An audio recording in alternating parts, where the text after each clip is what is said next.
सभी को जय मसीह की। आज के आत्मिक मनन में आप सबका स्वागत करते हैं। आइए इससे पहले कि हम परमेश्वर की आराधना स्तुति करें, परमेश्वर के वचन में पढ़ते हैं। भजन संहिता 103 का 1 से लेकर हम 4 पद तक पढ़ेंगे। इसमें इस प्रकार से लिखा है, हे मेरे मन यहोवा को धन्य कह और जो कुछ मुझ में है वह उसके पवित्र नाम को धन्य कहे। हे मेरे मन यहोवा को धन्य कहे और उसके किसी उपकार को न भूलना। वही तो तेरे सब अधर्मों को क्षमा करता और तेरे सब रोगों को चंगा करता है। वही तो तेरे प्राण को नष्ट होने से बचा लेता है और तेरे सिर पर करुणा और दया का मुकुट बांधता है। इसमें इस प्रकार से लिखा है, भजन लिखने वाला कहता है कि हे मेरे मन यहोवा को धन्य कहे, जो कुछ भी मुझ में है वह यहोवा को नाम को धन्य कहे और उसके किसी उपकार को न भूलना। मेरे प्रियो, हो सकता है कि आज की सुबह हमारा मन प्रभु की आराधना करने के लिए तैयार ना हो, या फिर हम किसी बातों से हम लोग परेशान है, हमारा मन उदास है, हमारा मन निराश है। इसमें भजनकार कहता है, अपने मन से कहता है, हे मेरे मन यहोवा को धन्य कहे, जो कुछ मुझ में वह यहोवा को नाम को धन्य कहे। परमेश्वर ने आपके जीवन में, आपके परिवार में जो कुछ भी उपकार को किया है उसको याद करते हुए परमेश्वर के नाम को धन्य कहे। आज हम जीवित पाए जाते, इसलिए परमेश्वर का धन्यवाद करें। आइए परमेश्वर को पूरा मन से, पूरे दिल से परमेश्वर का धन्यवाद करें और परमेश्वर की आराधना स्तुति करें। आइए हम अपने सर को झुकाएं और परमेश्वर से प्रार्थना करें। प्यारे प्रभु यीशु मसीह, आपका धन्यवाद करते प्रभु, जैसे कि हम तेरी आराधना स्तुति करते हैं। प्रभु परमेश्वर वचन कहता है, आज के सुबह परमेश्वर प्रभु आप ऐसे आराधक को ढूंढ रहे हैं प्रभु, जो आपकी आराधना आत्मा और सच्चाई के साथ करते हैं। परमेश्वर पिता, हम तेरी आराधना करने पाए प्रभु, हमारे अपने मन से कहने पाए प्रभु आप महान है। परमेश्वर पिता, हमारे मन को तैयार कर हम तेरा धन्यवाद करने पाए। परमेश्वर प्रभु धन्यवाद, जितने लोग हमें ऑनलाइन के माध्यम से देख रहे हैं परमेश्वर, उनको हृदय को तैयार कर, उनको मन को तैयार कर, ताकि परमेश्वर हम आपकी आराधना आत्मा और सच्चाई के साथ करने पाए। परमेश्वर धन्यवाद करते प्रभु, आराधना दल को प्रभु आपके हाथ में देते हैं। परमेश्वर धन्यवाद के साथ प्रार्थना प्रभु यीशु मसीह के नाम से मांगते हैं, आमीन आमीन। आइए हम आराधना दल के साथ मिलकर परमेश्वर की आराधना स्तुति करें। आओ मिलके स्तुति करेंगे, यीशु की गुणगान करेंगे। आओ मिलके स्तुति, यीशु की स्तुति गान करेंगे, क्योंकि वो है राजा, वो मसीहा, मेरे जीवन का सहारा। वो है राजा, वो मसीहा, मेरे जीवन का सहारा।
ये समय सूचनाओं का है। इस सप्ताह की सूचना इस प्रकार से है। फरीदाबाद के अलग अलग क्षेत्रों में grace assembly of God church की प्रार्थना सभाएं होती हैं, जैसे कि धीरज नगर की आराधना सभा सुबह 9 बजे धीरज नगर क्षेत्र में होती है। सूरज कुंड की आराधना सभा सुबह 10 बजे सूरज कुंड क्षेत्र में होती है। रामनगर की आराधना सभा सुबह 8 बजे और 9:30 बजे रामनगर क्षेत्र में होती है। भरत कॉलोनी की आराधना सभा सुबह 9 बजे भरत कॉलोनी क्षेत्र में होती है। 21C 21D की आराधना सभा सुबह 9 बजे 21D क्षेत्र में होती है। नीमका की आराधना सभा 9 बजे नीमका क्षेत्र में होती है। दयाल नगर की आराधना सभा सुबह 9:30 बजे गदाखोर क्षेत्र में होती है। गदाखोर की आराधना सभा शाम 6 बजे गदाखोर क्षेत्र में होती है। अंग्रेजी की आराधना सभा सुबह 10 बजे 21C क्षेत्र में होती है। यदि आप इन क्षेत्रों के आसपास रहते हैं तो कृपया करके आप हमारे साथ किसी भी एक आराधना सभा में जरूर भागी हों। हर रविवार को सुबह 11 बजे आत्मिक विचार प्रस्तुत किया जाता है। यह विचार ऑनलाइन के माध्यम से प्रस्तुत किया जाता है। यदि आप किसी कारण से चर्च नहीं जा पाते हैं तो आप इस आत्मिक विचार में भाग ले सकते हैं। हर शुक्रवार को शाम 6:30 बजे शुक्रवार की आराधना सभा हमारे मुख्य कलीसिया भवन में होती है और ये सभा ऑनलाइन के माध्यम से भी होती है। हम आपको उत्साहित करेंगे कि अधिक से अधिक संख्या में इसमें आकर भाग लें या ऑनलाइन के माध्यम से जुड़ें। हमारी साप्ताहिक उपवास प्रार्थना 26 जुलाई से 2 अगस्त तक होगी। आप इसमें सहभागी हों। अधिक जानकारी के लिए अपने क्षेत्रीय पासवान से संपर्क करें। प्रतिदिन पासवान दल और प्रार्थना दल आप लोगों के लिए प्रार्थनाएं करते हैं। यदि आपके पास कोई भी प्रार्थना निवेदन है तो हमारे साथ बांटें ताकि हम आप लोगों के लिए प्रार्थना कर सकें। आज के लिए इतना ही। अधिक जानकारी के लिए अपने क्षेत्रीय पासवानों से संपर्क करें। ये समय है परमेश्वर को भेंट और दशवांश देने का। मेरे प्रियो, इससे पहले कि हम भेंट और दशवांश परमेश्वर के सम्मुख दिए तो आइए मेरे साथ निकालिए मत्ती रचित सुसमाचार 7 अध्याय का 7 पद। इसमें इस प्रकार से लिखा है, मांगो तो तुम्हें दिया जाएगा, ढूंढोगे तो तुम पाओगे और खटखटाओ तो तुम्हारे लिए खोला जाएगा। मेरे प्रियो, जब हम परमेश्वर को जब भी मांगा है परमेश्वर ने हमें दिया है। जब भी हमने खटखटाया है परमेश्वर ने हमारे लिए खोला है। जब भी हमने ढूंढा है वहां पर हमने पाया है। और ये समय है, परमेश्वर ने तो हमें दिया है, बहुत ऐसे आशीष को दिया है। अब ये समय है परमेश्वर को देने का। आइए अपने दिल को खोले, अपने मन को खोले और परमेश्वर को पूरी हर्ष के साथ, आनंद के साथ दे। आइए हम परमेश्वर से प्रार्थना करते हैं। प्यारे प्रभु यीशु मसीह, आपका धन्यवाद करते हैं प्रभु, जो भी तेरे लोगों ने तेरे लिए अलग किया है, जो तेरे लिए जो प्रभु नियुक्त किया है तुझे देने के लिए, परमेश्वर यीशु मसीह के नाम से मैं प्रार्थना करती हूँ खुदावन, जो भी देते हैं पिता आप उन्हें बहुत ऐसे आशीष दे प्रभु, जो अभी इस समय नहीं दे पाते हैं। आने वाले दिनों में प्रभु आप इनको इतना ब्लेस करें प्रभु, ताकि आने वाले दिनों में वो तेरे लिए देने पाए परमेश्वर। प्रभु मेरी प्रार्थना है प्रभु, उनके हाथों के काम में आशीष दे, उनके घर में आशीष दे परमेश्वर, प्रभु उनके कार्य में आशीष दे, ताकि वो तेरे लिए परमेश्वर बहुत तायत से देने पाए खुदावन। प्रभु जो भी भेंट और दशवांश तेरे सम्मुख लेकर आते हैं प्रभु, वो आपके कार्य में बहुत तायत से इस्तेमाल होने पाए। धन्यवाद करते प्रभु, आपने हमारी प्रार्थना को सुना है। यीशु मसीह के नाम से मांगते हैं, आमीन आमीन। आप अपने भेंट और दशवांश को स्क्रीन पर जो डिटेल आ रहा है उसके माध्यम से दे सकते हैं, जैसा कि फोन पे, गूगल पे, पेटीएम, QR कोड को स्कैन करके और बैंक के ट्रांसफर के माध्यम से भी अपने भेंट और दशवांश को दे सकते हैं। मैं परमेश्वर का धन्यवाद करता हूँ इस समय के लिए जो परमेश्वर ने हम सब के लिए दिया है, और मैं परमेश्वर के नाम को महिमा देता हूँ क्योंकि परमेश्वर प्रतिदिन हमारे जीवन में एक नए कार्य को करता है। और जैसे आज हम इस समय आत्मिक विचार के समय में हैं और परमेश्वर के वचनों से हम मनन करते हैं। आज की सुबह मैं आपको उत्साहित करना चाहूंगा प्रार्थना के विषय में। कई बार हम प्रार्थना करने में असमर्थ हो जाते हैं, कई बार हम प्रार्थना करने में अपने आप को कमजोर महसूस करते हैं, लेकिन परमेश्वर का वचन हमें बताती है कि हम निरंतर प्रार्थना करें, हम प्रार्थना में कभी भी हार ना माने। मेरे प्रियो, आज मैं आपको बताना चाहूंगा कि हम तब तक प्रार्थना करें जब तक कि चीजें बदल ना जाए। परमेश्वर का वचन लूका रचित सुसमाचार उसके 18 अध्याय और उसके 1 वचन से लेकर 5 वचन तक बाइबल एक विधवा स्त्री के विषय में बताती है। और परमेश्वर का वचन हमें सिखाती है, उस विधवा स्त्री ने एक राजा के सामने गई और वो प्रार्थना करने लगी। और परमेश्वर का वचन हमें सिखाती है, वो राजा अधर्मी न्यायी था। परमेश्वर का वचन हमें सिखाती है कि वो न मनुष्य से डरता न परमेश्वर की परवाह करता था। बाइबल बताती है वो स्त्री जो विधवा थी, जो कर्जदार थी, मेरे प्रियो, बाइबल बताती है कि वो स्त्री बार बार उस अधर्मी राजा के पास जाकर उससे विनती करने लगी। परमेश्वर का वचन हमें सिखाती है कि वो तब तक प्रार्थना करती रही जब तक कि राजा ने कुछ नया करने के लिए निर्णय ना लिया। और अंततः उस राजा ने कहा, मैं ना परमेश्वर से डरता और ना किसी मनुष्य की परवाह करता हूं, परंतु मैं इस विधवा स्त्री का न्याय चुकाऊंगा। कहीं ऐसा ना हो कि वो बार बार आकर मेरे नाक में दम कर दे। मेरे प्रियो, नाक में दम करने का मतलब है कि उसको परेशान कर देना। नाक में दम करने का मतलब है कि उसको मजबूर कर देना। मेरे प्रियो, कई बार हम प्रार्थना तो करते हैं अपनी चुनौतियों के लिए, कई बार हम प्रार्थना करते हैं अपनी बीमारियों के लिए, कई बार हम प्रार्थना करते हैं अपने परिस्थितियों के लिए, लेकिन जब हम कुछ नहीं होते हुए देखते हैं, उत्तर को हमें ना मिलते हुए देखते हैं, हम प्रार्थना करना बंद कर देते हैं। लेकिन आज मैं आपको उत्साहित करना चाहूंगा कि आप लगातार प्रार्थना करें, आप निरंतर प्रार्थना करें, तब तक प्रार्थना करें जब तक कि आपका प्रार्थना का उत्तर आपको ना मिल जाए। मेरे प्रियो, परमेश्वर का वचन हमें सिखाती है कि हम लगातार प्रार्थना करें। प्रार्थना हमारे लिए एक हथियार है। प्रार्थना हमारे जीवन में चीजों को बदल देती है। प्रार्थना हमारे जीवन में एक नया कार्य को करती है। मेरे प्रियो, परमेश्वर का वचन बताता है, दाऊद कहता है परमेश्वर के विषय में, धन्य है परमेश्वर जिसने ना तो मेरी प्रार्थना को अनसुनी किया है, परंतु उसने मेरी प्रार्थना को सुनकर उत्तर को दिया है। मैं आज इस समय आपको उत्साहित करना चाहूंगा कि हमारा परमेश्वर प्रार्थनाओं को सुनकर उत्तर देने वाला परमेश्वर है। परमेश्वर हमारे प्रार्थनाओं को सुनकर हमारे लिए बड़े बड़े और महान कार्यों को करने वाला परमेश्वर है। मेरे प्रियो, आइए आज अपने जीवन में हम निर्णय को लें और हम लगातार प्रार्थना में बने रहें।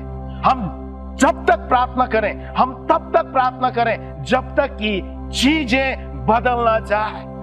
बाइबल बताती है मेरे प्रियो, हन्ना के विषय में। हन्ना परमेश्वर के भवन में गई, वो निसंतान थी, वो दुखियारी थी, और परमेश्वर का वचन हमें बताती है हन्ना ने तब तक प्रार्थना किया जब तक कि उसने उत्तर को ना पाया। हम तब तक प्रार्थना करें जब तक कि परमेश्वर हमें उत्तर को ना दे।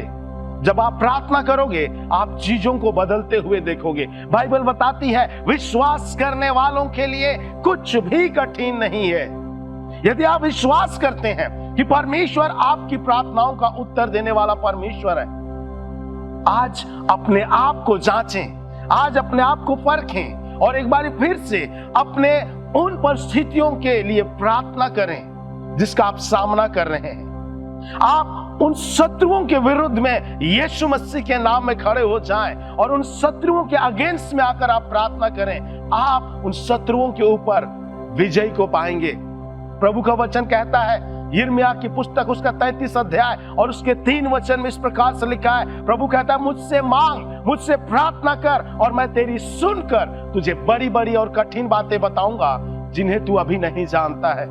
मेरे प्रियो, परमेश्वर आपकी प्रार्थनाओं को सुनने के लिए तैयार है। परमेश्वर आपकी प्रार्थनाओं को सुनकर उत्तर देने के लिए तैयार है। आवश्यकता है कि हम निरंतर प्रार्थना करते रहें, हम लगातार प्रार्थना करें, हम प्रार्थना करने में हम कमजोर ना पड़े, हम प्रार्थना करने में ढीले ना पड़े। आइए अपने घुटनों को मजबूत करें ताकि हम परमेश्वर से सही समय पर उत्तर को पा सकें। परमेश्वर प्रार्थनाओं को सुनने वाला परमेश्वर है। वो परमेश्वर जिसने एलिय्याह की प्रार्थना सुनी, वो परमेश्वर जिसने हन्ना की प्रार्थना सुनी, वो परमेश्वर जिसने दानियेल की प्रार्थना सुनी, वो परमेश्वर जिसने दानियेल और जिसने सदरक, मेशक और अबेदनगो की प्रार्थना को सुनी, वो परमेश्वर आपकी भी प्रार्थना को सुनेगा और आपकी प्रार्थनाओं का उत्तर को देगा। मेरे प्रियो, मैं आपको उत्साहित करना चाहता हूं, हम एलिय्याह के समान आइए प्रार्थना करें।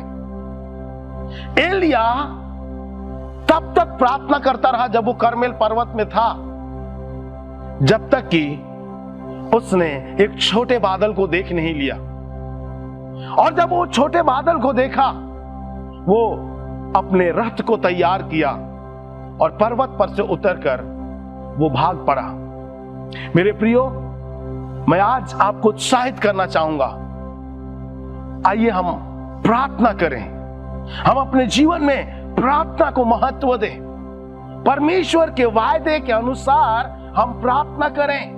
और जब हम प्रार्थना लगातार करेंगे, हम अपने जीवन में परमेश्वर के महान महान कार्यों को होते हुए देखेंगे, हम अपने जीवन में परमेश्वर के अद्भुत कार्यों को होते हुए देखेंगे, हम अपने जीवन में चीजों को बदलते हुए देखेंगे, हम अपने शहर में चीजों को बदलते हुए देखेंगे। आज की सुबह मैं एक बार फिर से आपको एनकरेज करना चाहता हूं, मैं आपको उत्साहित करना चाहता हूं कि हम निरंतर प्रार्थना करें और परमेश्वर के कार्यों को हम अपने जीवन में देखें।